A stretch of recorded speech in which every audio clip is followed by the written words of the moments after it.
Seguimos no faladoiro hoxe na compañía de Xavier Navaza, de María Sierra e de Jano Lei. Seguimos en clave local, comezamos falando da operación Pokémon, imos agora co caso Asunta. Os pais da nena Asunta Basterra, imputados polo presunto asasinato da súa filla, terán que comparecer este xoves ante o xuiz instructor, ante o xuiz Vázquez Taín. Ambos os dous negáranse a participar na reconstrucción do crime ou nalgúna outra proba pericial mentres estivera vixente o segredo de sumario, que foi levantado, como saben, a semana pasada. Do que fomos coñecendo, sabendo que é un caso moi delicado, do que nos gusta falar, e no que non queremos ser imprudentes, eso por suposto ante todo, pero do que fomos coñecendo logo de levantarse ese segredo de sumario, do que consideran os investigadores que pasou, a responsabilidade que lle achacan os pais da nena, bueno, vos que pensades? Teño que empezar pola letrada da mesa, que teño falado moitas veces desta cuestión, que sempre pide prudencia, non? Sempre, supoño que hoxe tamén o farás, non? Imagino. Sí, yo creo que la única diferencia, por decirlo de alguna manera, de hoy con respecto a días atrás es, yo me voy a centrar en un análisis jurídico, evidentemente, ¿no?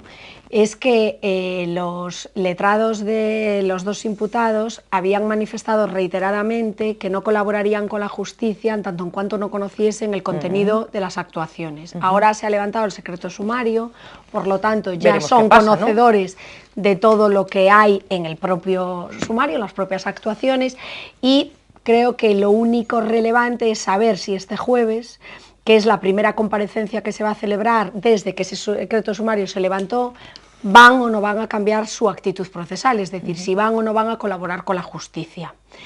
Esa es, para mí, el primer punto, por decirlo de alguna manera, de interés.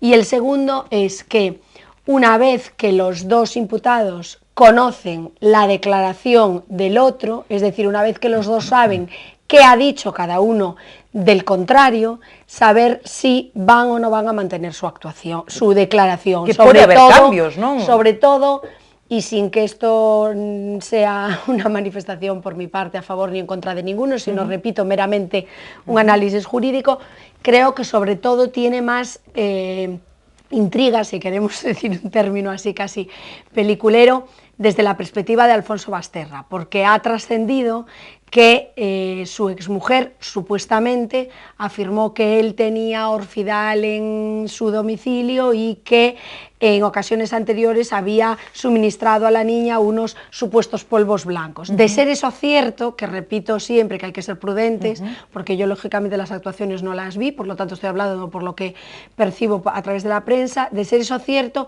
quizá la protección que Alfonso Basterra ha mantenido durante todo este tiempo con respecto a su exmujer no tendría por qué ser la misma en defensa de sus propios intereses, y aclararía su declaración en ese sentido. Entonces yo creo que en este momento pues hay ahí dos puntos de interés. Uno, el de ver si cambian de actitud y colaboran con la justicia, que hasta ahora se han negado, recordamos que no quisieron hacer la reconstrucción de los hechos y demás, y otro, pues ver si alguno de los dos cambia su declaración, que hasta ahora sabemos que fueron idénticas o prácticamente idénticas, a la vista de la declaración del otro con respecto a cómo ocurrieron los hechos. Eso creo que son los dos puntos jurídicamente de mayor interés en este momento, y por lo demás yo me reafirmo en todo lo que he dicho en esta mesa reiteradamente, ¿no? Prudencia, tristeza, impacto absoluto y non esquecer a nena, ¿no? Y sobre todo recordar los que tuvimos ocasión de conocerla a la criatura, y los que no también, porque es un hecho que aunque no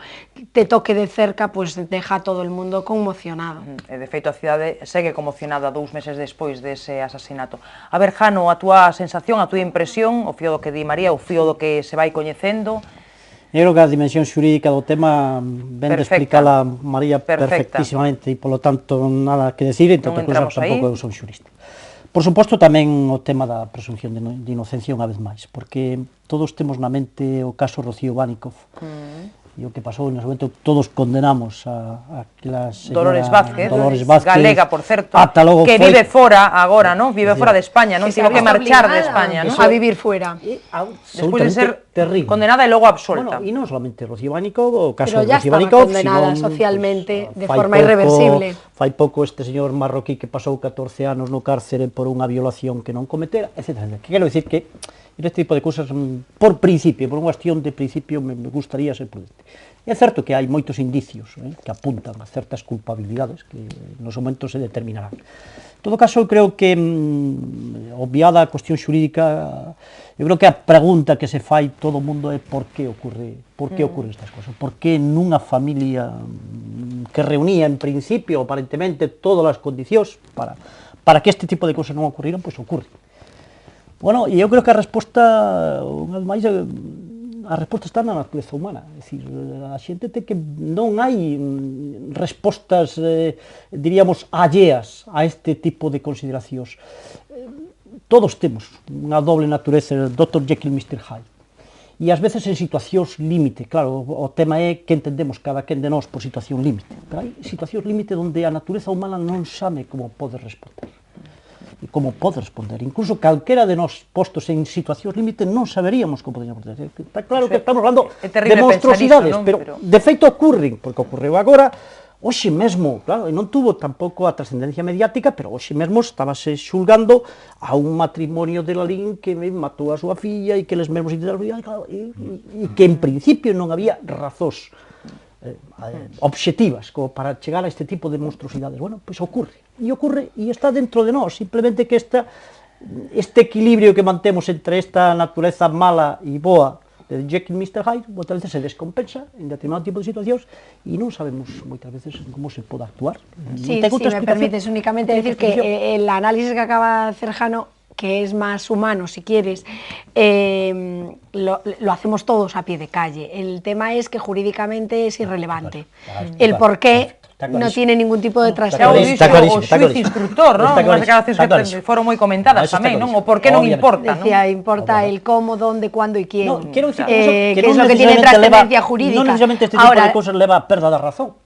Claro, ahora lo que no cabe duda, yo hice un análisis pues porque tú me instaste un poco a ello como letrada, ciñéndome a lo jurídico, pero si lo hago humano, llego a la misma conclusión, que es lo que quería añadir, en el sentido de que, por suerte o por desgracia, la línea entre la cordura y la locura es una línea absolutamente indeleble y todos, ante determinadas situaciones, podemos reaccionar de una manera que ni nosotros mismos nos lo hubiéramos creído. Por eso yo digo que, primero, hay que esperar a que exista una sentencia, y segundo, una vez que exista, ni siquiera somos quien, pienso yo, de juzgar desde la otra perspectiva que es la humana, porque nosotros no nos hemos visto en la situación que hubiera podido llevar a cualquiera de estas personas a actuar como actuaron. Xavier, a túa impresión, a túa sensación? Eu lembro-me de hai días cando o instructor fixo un chiste, non? Dando unha conferencia sobre... Hai unhas semanas. Ou hai unhas semanas, bueno, fixera aquel chiste de que si en tweet aparecía un tweet dicindo que non sei que ou que a Xunta boaba, pois se publicaba que a Xunta boaba. Era máis amplo o conto, pero ele estaba... No, pero a cuestión era que estaba enfadado polas filtracións. Pero a pesar... El di que fixo posible por evitalas, porque iso decía hai uns días. El mesmo no auto di que el non é, excluíese como suposto filtrador. Bueno, pero é igual. Resulta que, salvo que coñezamos novedades, porque o sumario é moi grosso, non? É dicir, salvo que coñezamos realmente algunha novedade con unha cualidade específica que ten que ser moi forte, que dea un sesgo a toda esta triste e dramática historia, o que se está publicando, o que se foi publicando, até agora non hai novedades. É dicir, que as filtracións, salvo algún animaliño que publicaba cousas rarísimas fora, non? Sobre todo nas televisións de ámbito estatal, en algunhas. Sobre todo, cousas que logo se desmentían. Sí, cousas rarísimas, non? Ese palipeo, espectáculo. Sin ningún tipo de rigor. Nada, salvo... Muchas de las cuales ya tuvieron que ser desmentidas. Sí, yo creo que va algún exceso, por exemplo, coas implicacións de terceiras persoas, porque en algún momento algún medio dou nomes en concreto e de persoas que non tiñan nada que ver. Os avós da nena, non sei que, pero non solamente con implicación de terceras personas, incluso con la propia vida o la propia historia de los imputados. Se llegaron a decir desde que la madre de la niña era también adoptada, cuando todos los santiagueses recuerdan el embarazo de su madre y el parto, etcétera, hasta que el móvil era económico porque era la única heredera de la niña, que luego se desmintió completamente. Que han sido tantas continuas. Pero vamos, quedándonos co que últimamente parece ser que se afinaba máis despois daquela cita, pero todas estas historias sobre todo foron cousa de sobre todo en Madrid, non? La España Cañí. El outro día un programa de televisión anunciaba que tiñan en exclusiva, rigurosa exclusiva, o informe forense da autopsia e o sumario ao completo, e en rigurosa exclusiva. Depois non dixeron absolutamente nada distinto ou novo que non fora publicado, é dicir, estaban mentindo. Había unha serie de intervintes naquel programa, nesa cadea privada de ámbito estatal, en que cada un tiña asignado o seu papel, é dicir, estaba perfectamente guionizado todo.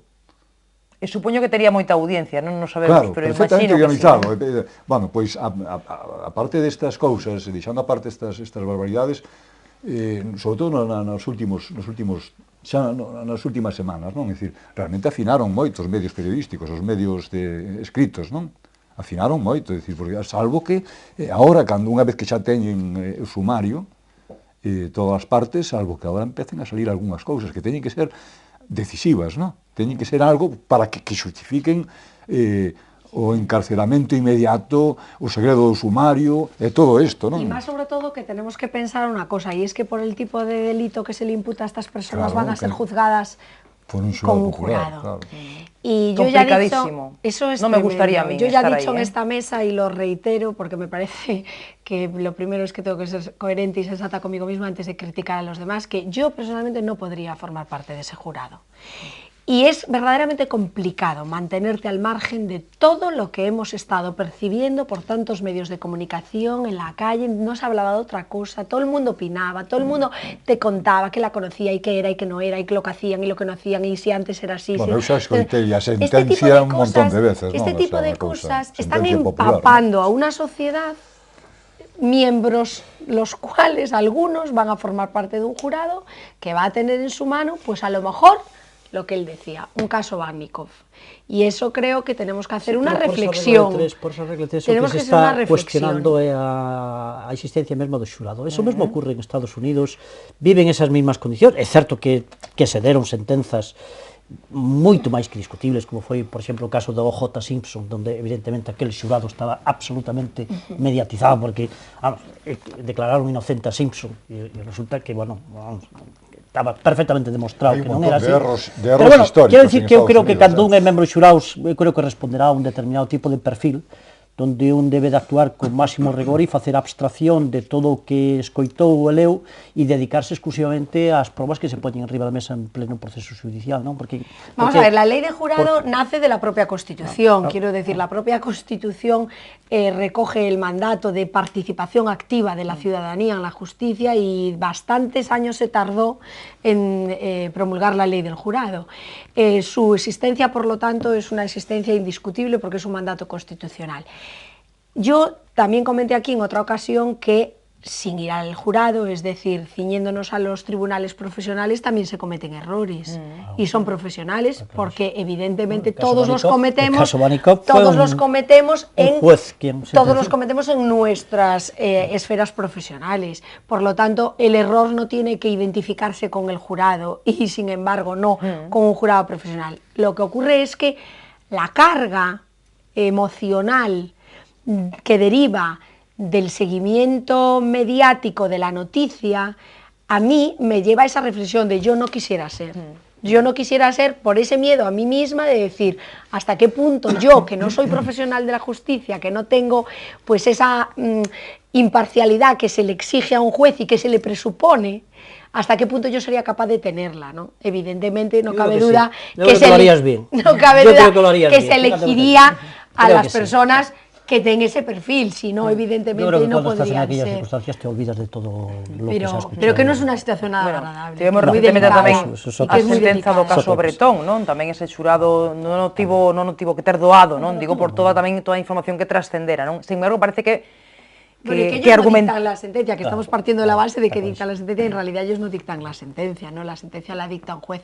Pero yo, por ejemplo, tengo que decir que cuando leyeron el jurado, el presidente del jurado, cuando leyó su veredicto, en el caso Bretón, que tú acabas de mentar, yo lo escuché con atención, pues un poco por deformación profesional, y yo tengo que reconocer que me sorprendió en positivo. Eso foi o que se comentou, non? Parecía que estaba pero todo moi como moi ben razonado, non? Lo bien que estaba Destacuse fundamentado, moito o traballo que fixo razonado, ese xurado. que trabajo tan meticuloso, y quizá por esos antecedentes que llevaban a saber que estaban siendo vistos con una lupa, pues hicieron un trabajo digno de mención. Los jurados están asistidos, ¿no? Los jurados están pero asistidos. En cualquier caso... Sí, lógicamente. Sí, pero foi algo que sí que se comentou, non? Que chamou a atención, pois, como se razonaba ese veredicto. Bueno, temos un último asunto, pouquiños minutos, a situación do naval. Hoxe había manifestación aquí en Compostela dos traballadores de Navantia que volvían a pedir carga de traballo pros estaleiros de Ferrol, falaban da perda de postos de traballo, 3.200 nos últimos 2 anos, pedíanlle a Mariano Rajoy e a Alberto Núñez Feijóo que cumpran os seus compromisos, e xusto tamén hoxe asinaban Pemex Barreras ese acordo polo que a petroleira mexicana entra co 51% do capital social no estaleiro de Barreras, non? Suponse, di a Xunta, que estará Barreras nunha mellor situación competitiva, non? Bueno, pois era un acordo que, ao parecer, o estaleiro agardaba que chegara canto antes. Bueno, pídovos unha valoración de como está o sector naval, do que tantas veces falamos nesta mesa, o fío do Taslís e de moitas outras cuestións. Navaza, un asunto do que ti terás falado na túa vida profesional moitísimas veces, non? Sempre falando de que está en perigo de desaparecer, non? Sempre. Lembro eu de hai moi pouco, cando Barreras era unha avanzadía mundial, non? Tecnolóxicamente, no diseño, en todo, era unha barbaridade. Pois a xente que traballaba con ese altísimo nivel de calidade, de creatividade, sigue aí. É dicir, que pasa, entón? Estamos a falar dun sector que en Galicia ten un nivel de competitividade, de preparación profesional que non ten comparanza nin Corea, nin Xapón, nin China, nin rabos de gaitas. É dicir, o que pasa é que no sector naval acontece o que está acontecendo desde aí, cando aqueles vellos galeguistas falaban de que Madrid estaba de costas ao mar. Nunca miraba para o mar, nunca mirou para o mar, hasta a Escola Superior de Enxeñeiros Navales está en Madrid. Eu, que empecé eses estudios, acórdome, en Ferrol, que era enxeñeiro técnico naval, logo deixeino para irme a Barcelona a fazer periodismo, acórdome que viñan os estudiantes da Escola Superior de Madrid a ver funcionar a máquina Bringle, que é unha máquina na que en resistencia a materiales mídese a dureza de... Bueno, e viñan de excursión a Ferrol a ver o que carallo era a Bringle, non? Mirando como funciona, bueno, de costas ao mar. Aí hai... Falando de Navantia, porque os do sur son privados, non? Vigo e toda a zona de Vigo. Pero falando do norte, Navantia. O que están 3 ministros desaparecidos. O de Defensa, o de Industria e o de Economía. É dicir, son 3 ministros que están prácticamente desaparecidos. É dicir, o enemigo está dentro. E por riba, cando o goberno central xa perdeu competencias de todo tipo, capacidade política para cantidad de historias, a pesar deso, decir, podía ter algún tipo de iniciativa hacia Europa, porque o outro, o aliado dos nosos enemigos interiores está en Bruselas. Os países do norte, Rotterdam, é un porto que si un tsunami barrese a costa de Galicia, quedaban todos contentísimos. É dicir, son os que están provocando, é dicir, a liquidación do sector naval galego, que ten unha categoría impresionante a escala mundial. Están competindo dun xeito atroz e desigual connosco. Estánlle contratando e están rompendo todas as pautas que deberá seguir a Unión Europea, están contratando con países como Corea, donde o mesmo barco salelles, ao mellor, a metade de precio, e a máis colocanllo no peirao, levanllo, se o queren, no peirao de o que sea. É dicir, en Londres poñenllo ali diante da casa do que mercou o barco. E por metade de precio. Iso é Unión Europea. Non, están empeñados en... Por que? A instancias do impulso negativo e destructivo de países dos países nórdicos da Unión Europea. Fai un análise... Iso é terrible. Pesimista, Xavier, pero é a que é, non? É a que é, non? É a triste situación esta, non? Porque pois isto non se crea, é dicir, o diseño pode ir innovando. A construción, os materiais, a creación de novas tecnoloxías, pero a capacidade profesional da xente, eso non se fai nunha xeración. Pois así están. Non se fai, así están as cousas. Isto é terrible. Pido vos a Jano e a María que se xades breve, pero tamén quería saber un pouco como vedes toda esta historia. Pero moi mal, Madrid fatal, Bruselas peor. Un europeísta convencido, confeso, convicto e confeso, pois, que non me gusta esta Europa. Gústame outra Europa. Home, botarlle a culpa a Europa do que está a pasar con Naval Galego, me parece que non é. Acabas de dicilo. Non é exacto. Eu creo que efectivamente os asteleiros galegos teñen unha magnífica traxectoria e un recoñecidísimo a nivel mundial das súas cualidades, da súa competencia, da súa cualidade, pero o problema que hai é un problema de competitividade. En todo caso, eu creo que é o problema do que temos que falar e do que temos que falar, e en concreto do problema dos flotéis. O problema dos flotéis. E, home, decía, pero é un caso que creo que nos preocupa neste momento. Pero ves, fora da Unión Europea. Independentemente, repito, sí, pero hai que ir alá. Vamos a ver. E eu non son anti-europeísta, non me metas a diga esa pulla porque non é certo. Seguro que non, pero creo que é injusto botarlle a culpa a Europa. Creo que é injusto, porque a competencia coreana non é unha competencia fomentada por Europa. Como que non? Non é fomentada por Europa. Como están contratando? Como están contratando buques ali? Porque no mercado, na oferta e demanda, pois é moito máis competitivo, ti mesmo reconoces, é moito máis competitivo. A produción norcoreana ou surcoreana, perdón, que a produción. Mira, falando das... Non, pero que non, mira, fíxate, que dando o miolo da Unión Europea. Moi breve, Xavier, a ver, moi breve. Países como Corea, levan décadas recibindo subvención do seu propio Estado hacia o hosteleiro. Eso, se o fai aquí Galicia, que pasaba con eso? Catax Luis. Pois non, era un pouco ilegal. Claro. Ese tipo de cousas. Pero non é a Unión Europea en si mismo, nin é para favorecer outro tipo de hosteleiros europeos, porque non saben favorecer. Pero bueno, en calquera caso, o tema dos flotéis que a mí me preocupa desde outro punto de vista, desde outra dimensión. Estamos pechando. Eu creo que decía Bismarck aquelo de que nunca se minte tanto despois dunha cacería, durante unha guerra e en período preelectoral. Eso decía Bismarck. Aí está. E eu creo que aquí, isto, desde o meu punto de vista, a mí me parece que isto, a mí é o que realmente me preocupa. O que non se pode, en períodos electorais, facer determinado tipo de, non digo ni siquiera de ofertas nin de promesas, senón incluso de escenificacións, de determinado tipo de compromisos que en ningún momento podían ter o máis mínimo viso de credibilidade. Entre outras cousas porque ao final que é o que ocorre? Que o contrato con Pemex ten que pasar por un concurso. Se ten que pasar por un concurso, ou unha de dúas, ou o concurso está amañado dende o principio, que eu o dubido. O que non se pode prometer meses antes ou anos antes, decir que isto xa está pechado, con toda aquela escenificación, non me acordo, que hasta creo que no Pazo de Raxoi. No Pazo de Raxoi, efectivamente. O presidente. Isto é o que non se pode facer. E a mí, de verdad que vos lo digo, independentemente de quen o faga, a mí isto me parecen formas de corrupción política que non son económicas, pero de corrupción política, porque é xogar coa ilusión da xente e xogar co pan da xente.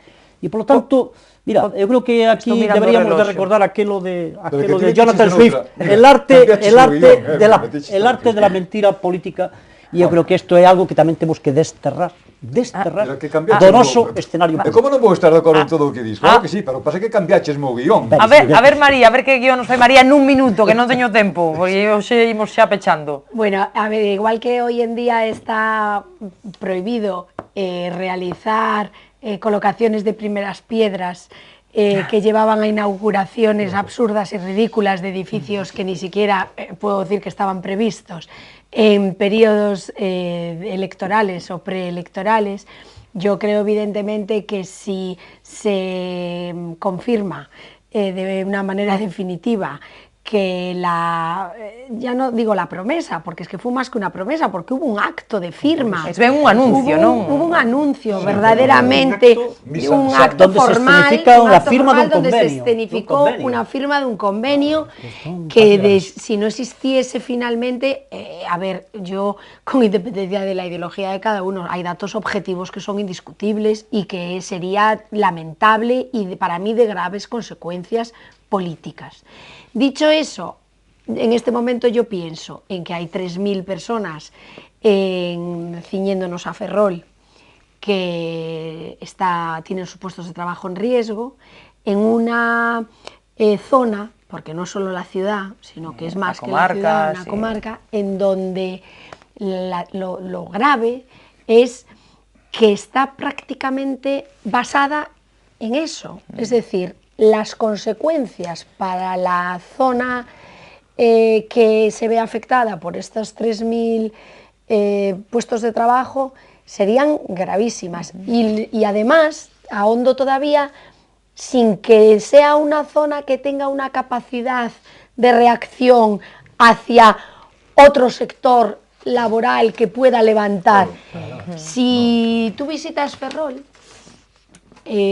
hoy, que todavía no se ha llegado a esa situación de pérdida de estos 3.000 puestos de trabajo, ya es desolador. Ferrol en estos momentos faltan los caballos atados en las puertas de las casas. Es como volver al oeste de no sé cuantísimos años hace. Es que vas por las calles y se te encoge el estómago. Yo tengo sangre ferrolana en mis venas, tengo mucha familia en Ferrol, y el Ferrol de cuando yo era niña y el Ferrol de hoy no tenía nada que ver. Es que no tiene absolutamente nada que ver. No es decir, bueno, eso pasa también en Santiago, que vas por General Pardiñas y hay locales cerrados, o pasa en La Coruña, no, estamos hablando de otra dimensión. Si estos 3.000 puestos de trabajo se pierden, yo verdaderamente es que no sé cómo acabará esa zona. Es como, será como estas ciudades... 3.000 agora, pero que levamos desde bueno, lo que toda llevamos aquela cadena lo que se fue perdiendo, lo que se fue perdiendo en todo ese tiempo. tiempo. Tráxico de Ferrol, Es que se ese es el botas mal da problema. historia de Ferrol, Es que ese es el houve, problema. precisamente, cando faltou investimento público, Ferrol entrou en crise. Entrou en crisis. Don Jorgito Borro, cando Porque chegou a es una Galicia, ciudad pasou que ha por Ferrol crecido- e morría xente de fame. El Ha crecido, describe, os militares morrían de en fame, base a la, precisamente por unha época a la parecida. inversión pública. Ese es el problema de Ferrol. Pero xe ten unha última cuestión. Eu creo que a noticia de hoxe, 20 o único segundos. que fai, dende o meu punto de vista, é acentuar A de PMS Barreras, queres esta decir? coincidencia da última hora, a min, sinceramente, Sí. non me Chámate despexa atención. dúbidas, sino que me acentúa aínda a idea de que isto é un auténtico cambalache. Mira, unha montaxe. eu creo que esa xera Parece causa un presentable. pouco de abrallo, Sí, parece de impresentable. verdad que non debería ser eso, porque creo que se están pasando que a Xunta de Galicia defina a venta de barreras a Pemex a precio de saldo, e que o defina o Conselleiro de Economía, por tanto, Alberto Núñez Feijóo, que o defina como unha alianza estratégica da petrolera mexicana coa Xunta de Galicia. Dicir, no, por favor, non é eso, non é eso. É dicir, o que decía Jama, etcétera, etcétera, non é eso. Bueno, pois temos que deixar, está interesante, dábanos para moitísimo máis, pero non hai máis tempo, así que nada, pois deixo vos marchar, como sempre, con o noso agradecemento por aceptar o convite a María, a Jano e a Xavier, como sempre un placer tervos por aquí. A todos, moitas grazas por seguirnos. Mañá volveremos á nosa hora de sempre para analizar, como sempre, a actualidade da xornada. Mañá falamos en particular dun tema tamén moi interesante, a situación do noso monte, do Monte Galego.